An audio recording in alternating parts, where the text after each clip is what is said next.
Hello and welcome to Hiker's Dream. This is Landslide, and I'm here with Joe Kisner, part two interview with Joe from Kennedy Meadows. And we were talking last time about your experiences. And Joe, I'm just wondering one thing before I'm just going to let you talk today, but one thing I was going to ask you is what were the obstacles that you had to face and go through to get to where you are right now? Living the way you do and all the experiences you've had, what are some of the obstacles? Because most people do have obstacles. There's something, excuses or something in their way to live the kind of life they want. And I think you're living a great life off grid and with nature, and I think it's a good example for other people. Yeah, that's sort of a tough question because it was a lot of years before I got up here, Yeah, and you could yeah, write a book. for one, I worked in the cities, so towards the end when I knew my retirement was coming, I started planning for it, and I bought a piece of property, and here I am. That's the one you have now. What is, I got ill. I actually got ill for a while there. I had a brain tumor, and so I left my trade in a disability, and I'm still recovering actually, but I'm doing pretty good. And I'm gardening and doing little short walks and hikes and getting my feet back together here, and hopefully I'll be back to through hiking here soon. But so it was actually, go ahead. It's no, no, cutting out so bad. well, so it was a health issue. One of the things was a health issue, right? The brain tumor. There was a big obstacle. Yeah, and when I got that removed, yeah, when I got that removed, I came up here. I actually lived in a minivan the first probably the first year. When I first came up here, it was March, and there was 4 foot of snow on the ground, and I was in a minivan, and it was snowing 6 inches to a foot every week for till the end of April.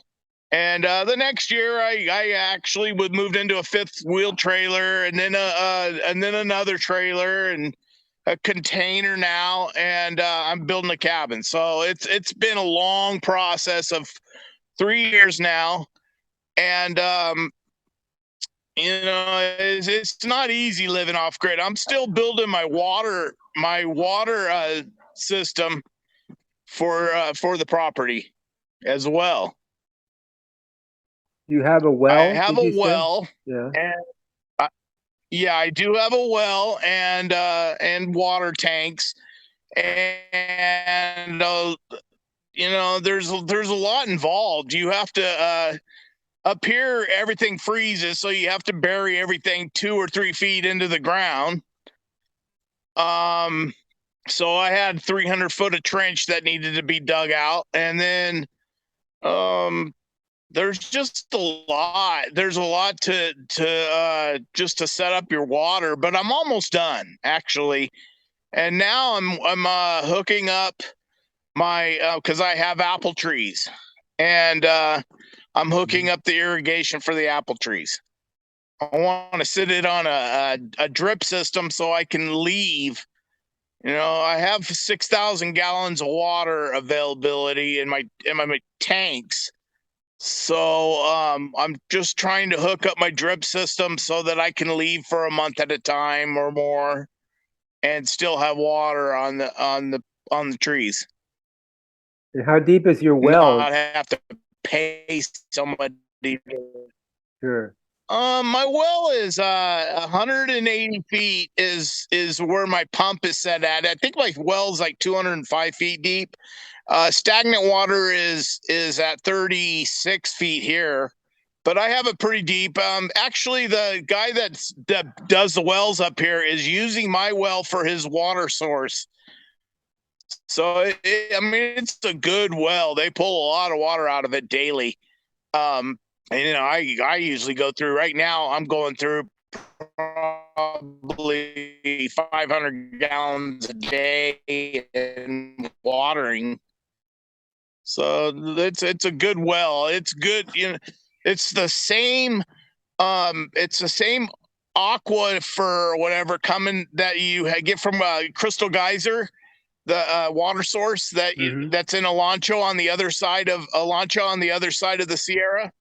It's if you get up on top of a mountain and you look down, you can just see how the water is coming from Mount Alancho.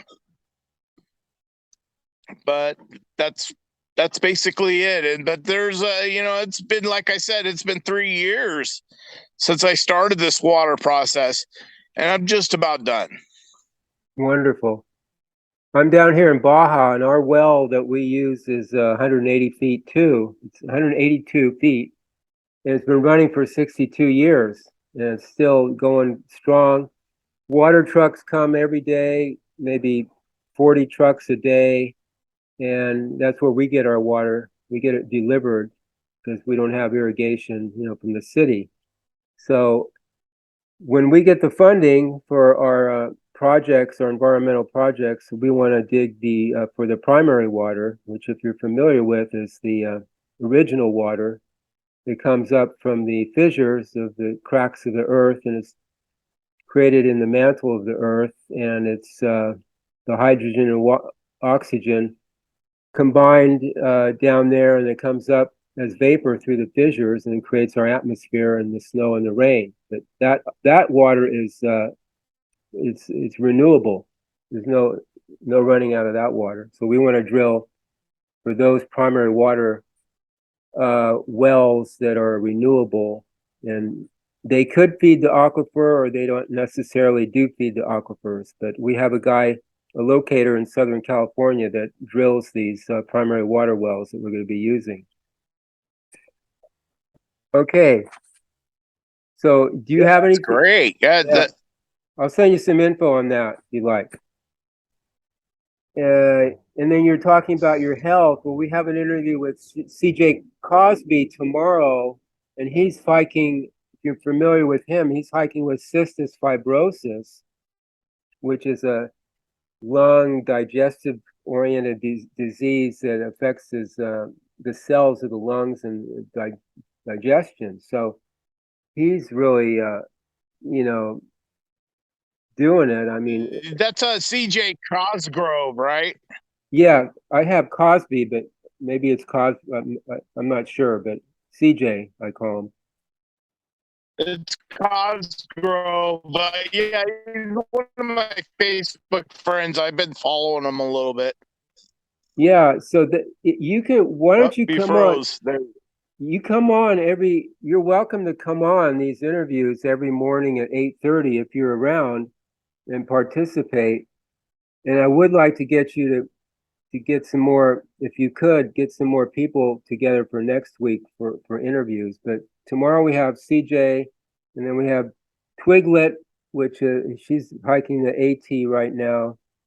She's got a interesting story too. She's on a scholarship, and she was an Amish from the Amish community, and she decided to leave them, and that was kind of a big story. And now she's hiking.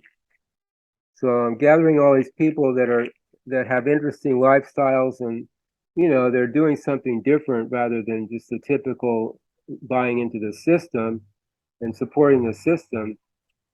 Here they're out like doing something that makes more sense, like adventure and usually supporting the environment, not destroying it like the people working for the system. So again, you're welcome to all these interviews.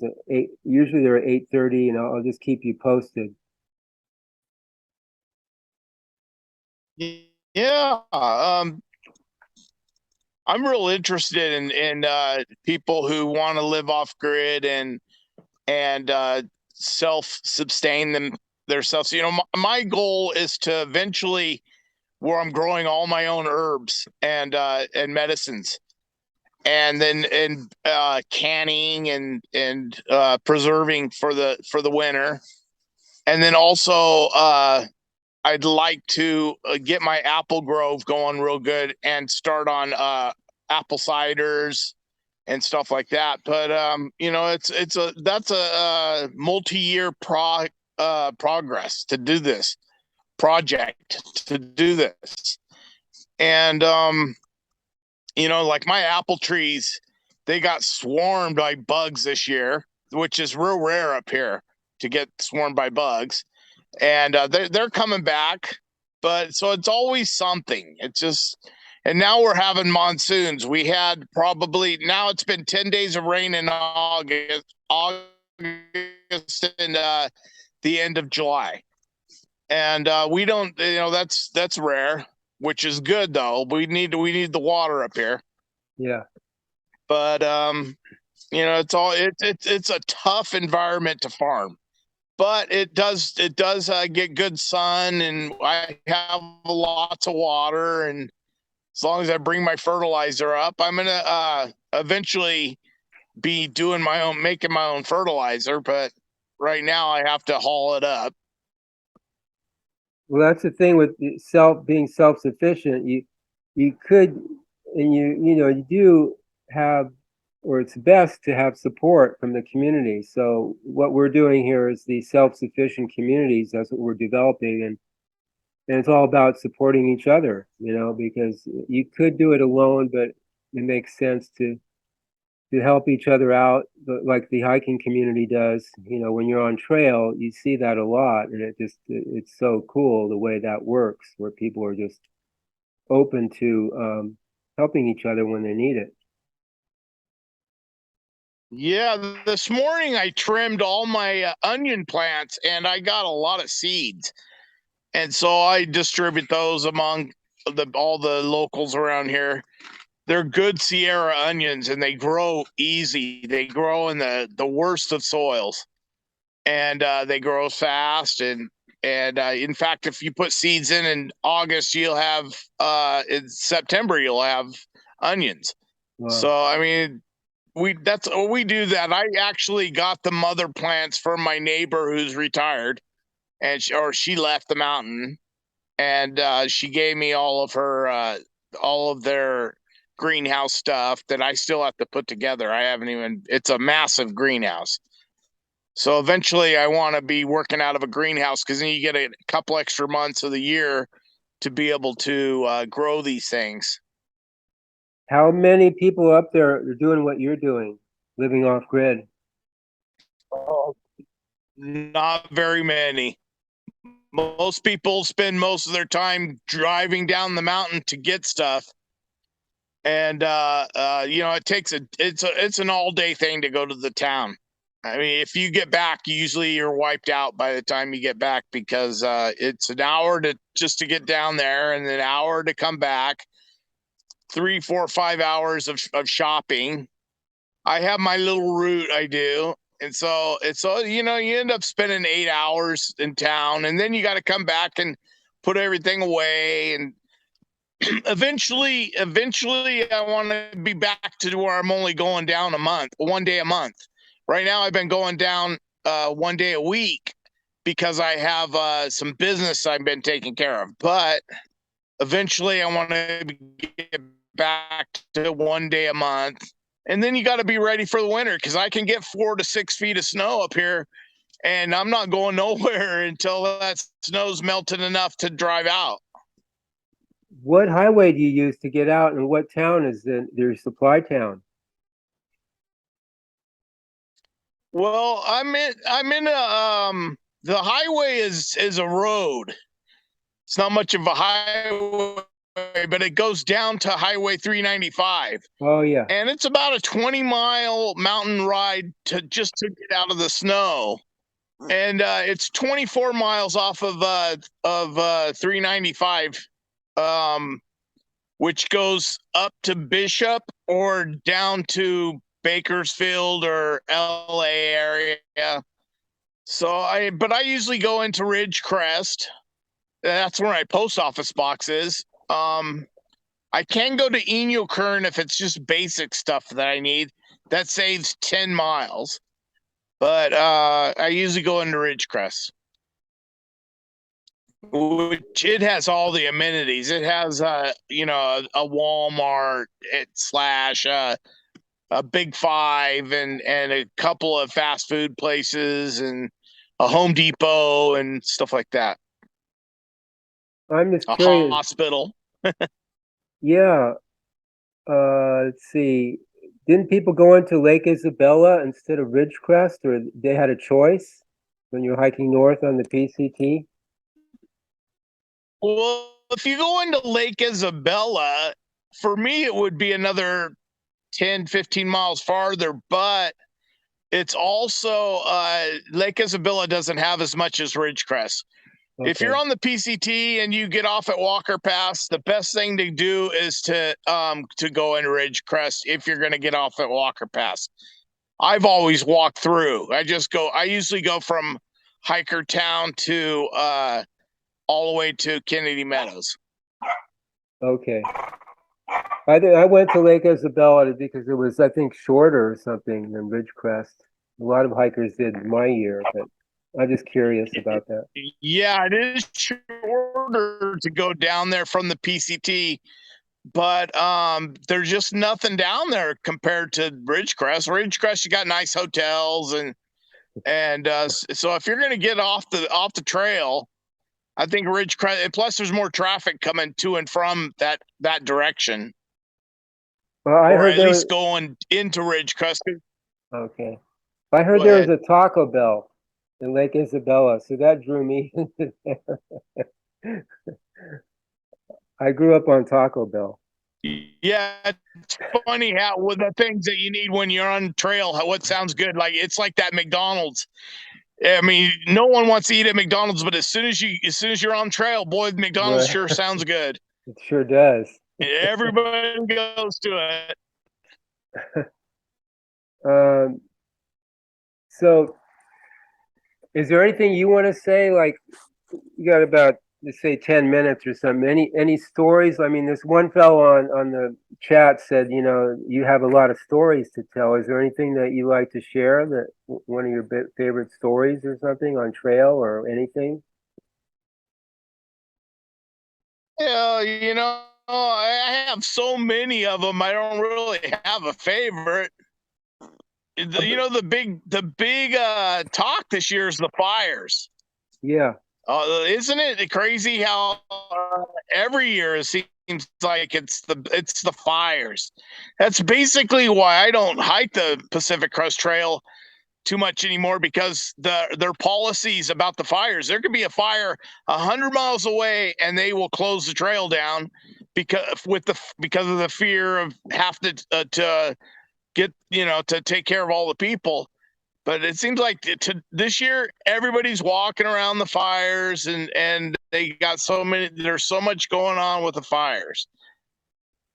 I have seen lots of fires on this trail. I've walked through them actually, but it's strange to see how everything regrows in some areas, but then other areas it's just a desolate desert that actually the wind is blowing away.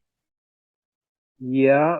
Yeah. I mean, I don't remember that in the old days, there's such severity of the fires.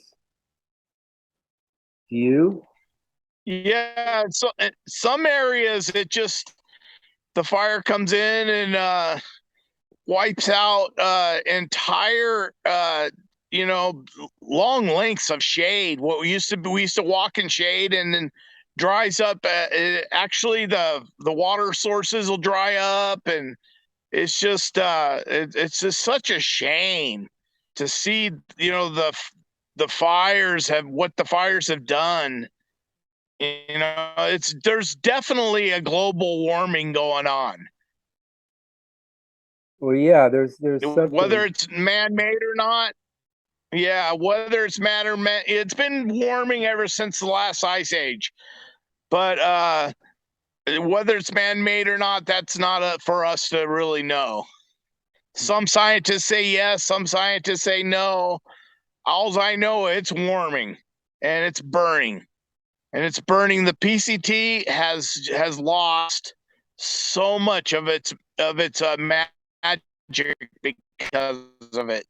So I haven't hiked the PCT again. It's such a mellow trail.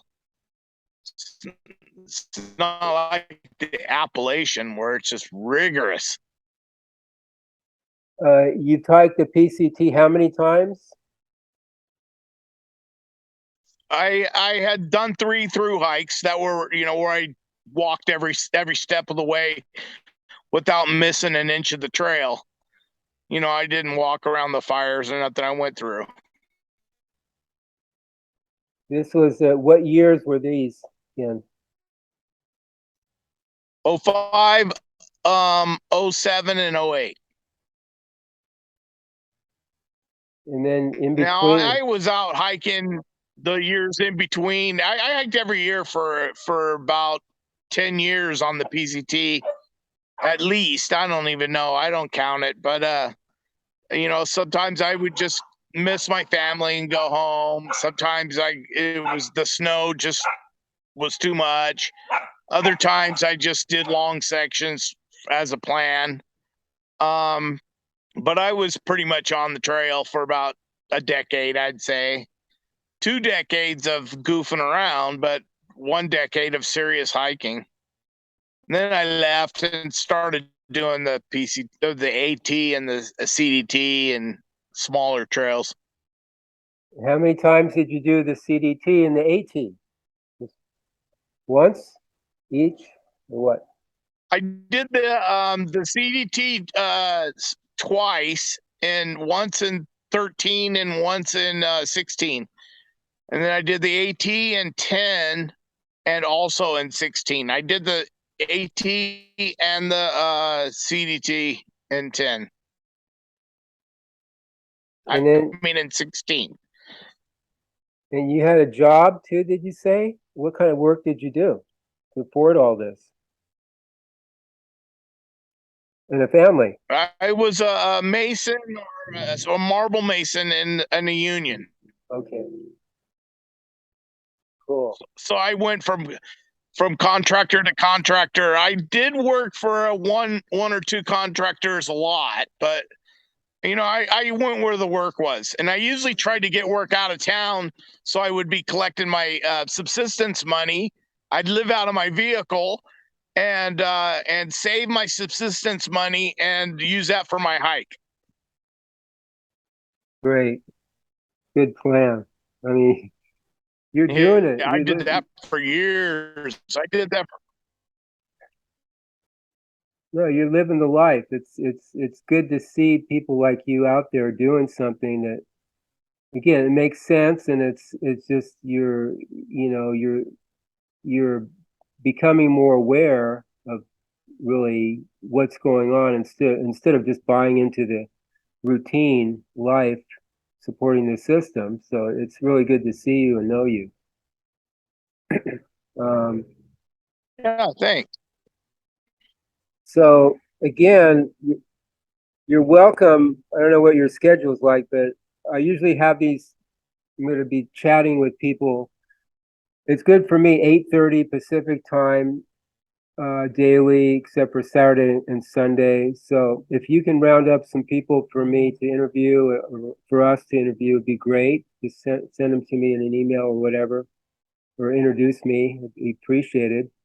And again, you're invited to talk with CJ tomorrow and Twiglet on Friday, the rest of the week, if you're available. I appreciate it, because you add a lot to it with all your How many experience. people can you put on Zoom?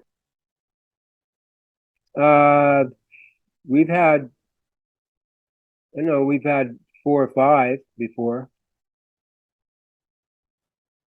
Oh, Yeah, wow. yeah.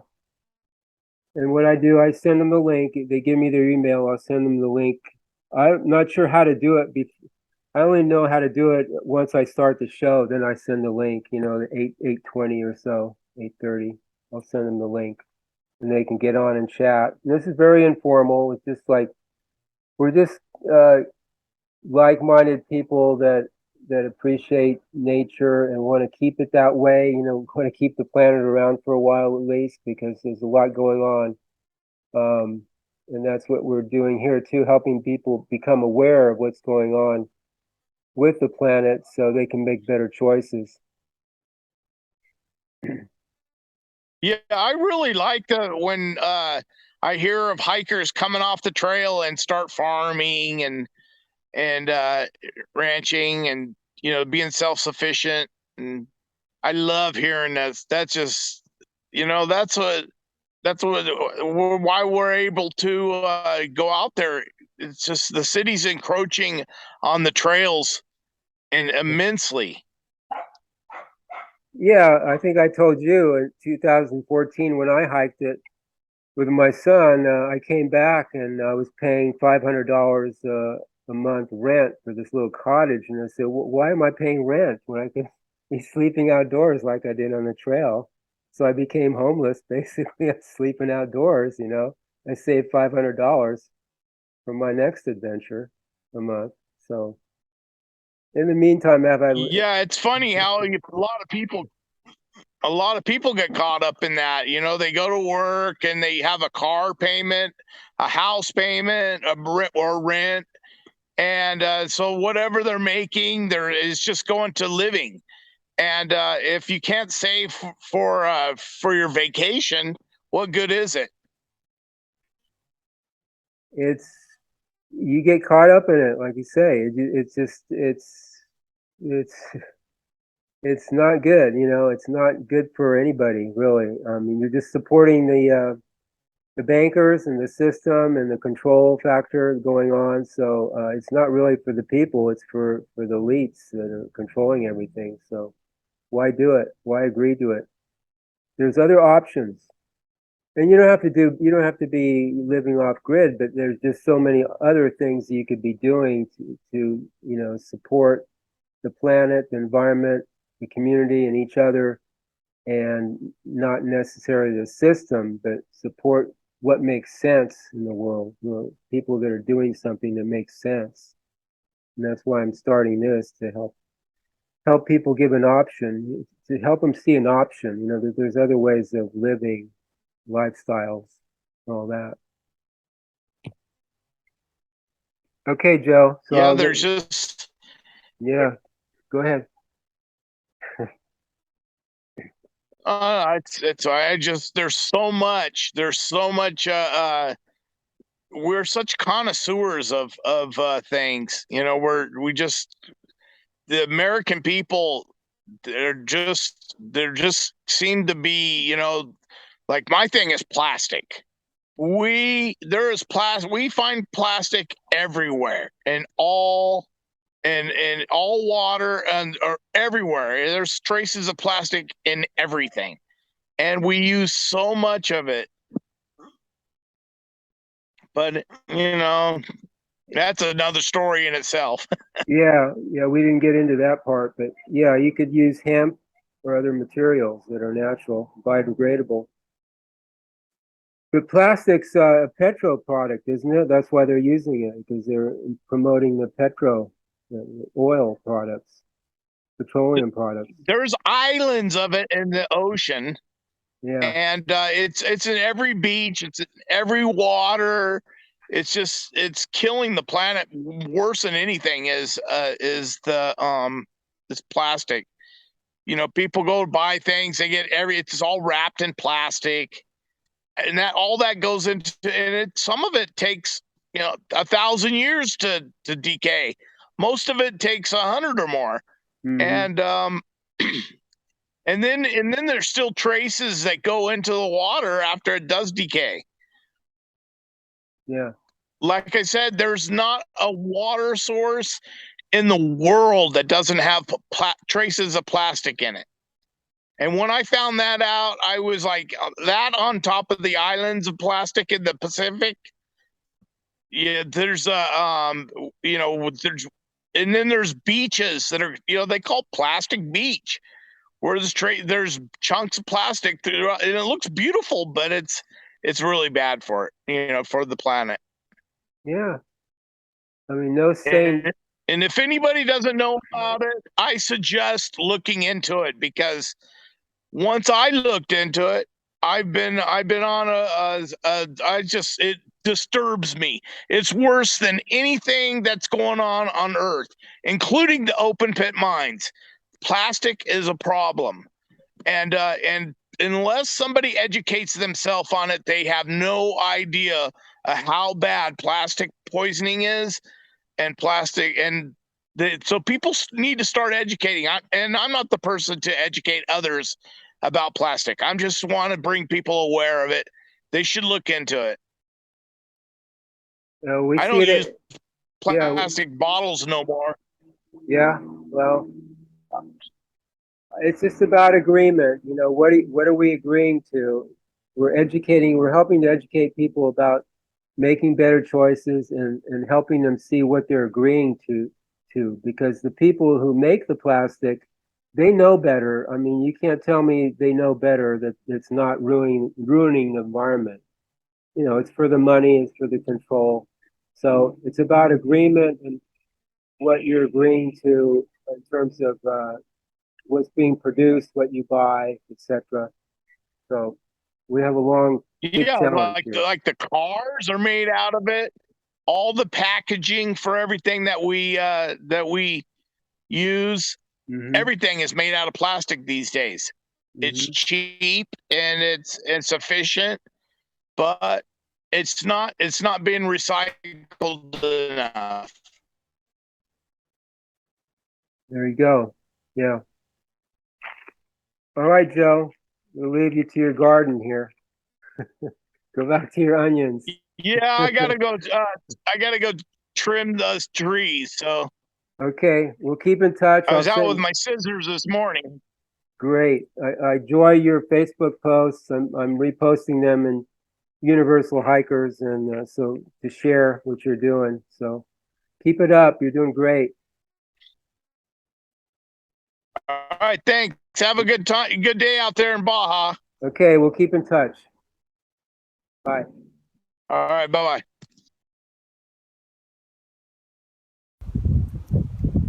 At one time, somebody, probably in the late 1700s or early 1800s, cleared this hill right here for farming and piled all these rocks here. Actually quite amazing, the kind of work they had to do to farm out here. This right here is a maple tree.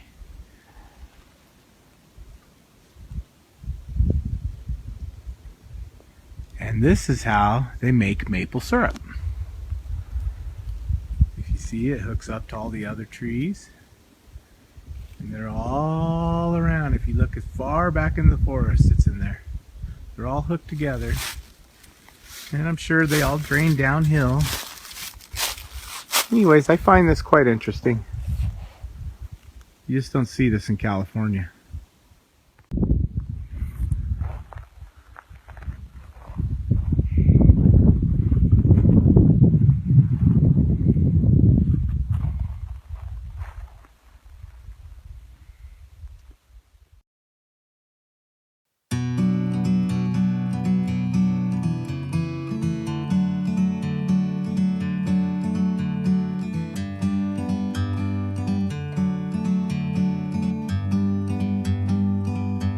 Like a bird on a tree, I'm just sitting here. I got time, it's clear to see.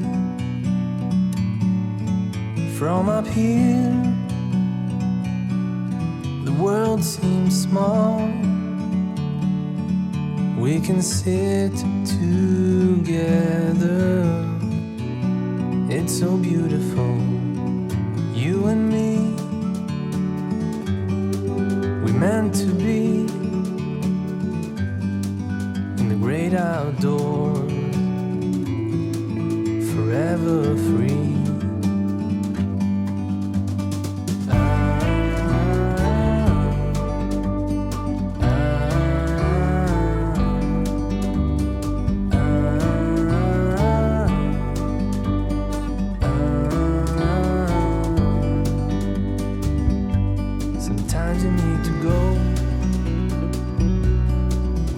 take a step back to see the truth around you. From a distance you can tell